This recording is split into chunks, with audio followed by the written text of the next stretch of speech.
Hey guys, Michael and Anthony here. A friend of ours has actually asked us to do some demonstrations of advanced self-defense applications from our style. We're going to look at a technique called Brown 1. It's actually an intermediate level defense, but in this video we're going to show you some of the advanced applications, particularly when the defense actually changes sort of mid-flight. If something happens, the attacker realizes what's going on, he changes the dynamic of the situation, we respond. That's where the advanced application comes in. What we're doing is we're responding to a full committed swing from the attacker. His right hand is coming around into the face. We step forward, right hand meets his right hand, jams the swing so it doesn't hit us in the face, immediately slips off down. Notice how the hips turn and knife hand strike into the groin. He'll bend forwards, respond with an upward elbow into his face. That will knock him back. As he knocks back, we respond by unraveling the hips again, chop into the neck, carotid and jugular, punch into the body, and then double kick. So that's the flow.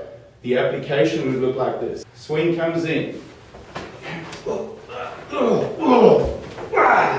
That's the uninterrupted self-defense application. That's what it looks like. Now we're going to look at what happens when the attacker realizes what's going on and he starts to frustrate the flow. What we'll look at is one of the interruptions to the flow. So the attacker realizes, whoa, something's not good here, I'm going to get smacked about, and he starts to respond. Okay? So he comes in with the swing, meets block, goes into the groin, he comes up and the attacker jams with this hand. So what do you do to get out of this? You don't follow the flow because he's actually jammed the elbow. It's not going to be optimal to try and strike his neck. He might bring this hand up to protect his head. So what happens next? Scoop kick to the groin, back fist to the face. So in reality, when you flow with it, it's going to look like this. Okay, he's going to resist some of this. He's not going to go down from the strikes. He decides to interrupt the back fist that's coming. So he comes in, he goes to the groin, he jams. He scoops, comes in, jams. What next, right? So we'll change the angle on this so you can actually see what happens in the next part of this flow. So you have to respond to the situation in order to get an optimal result. Okay, and this is where the advanced training comes in.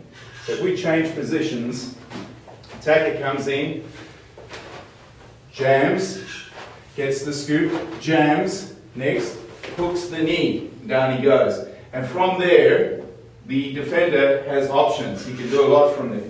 So we can take further advanced application into that. Once you've scooped and the guy goes down, you can actually grab him on the neck, pull him back onto your knee, hammer, finish. There's lots of applications you can do. So in reality, what it's going to look like is this. Goes, jams, jams, down, and there's lots of options from there. So that's just one example of how we can take a defense known as Brown 1 from our style and extend it. Look at responses to changes in the dynamic so that you get an optimal result, and that's where the advanced application comes from. Play with that, see what you think, and we'll see you next time.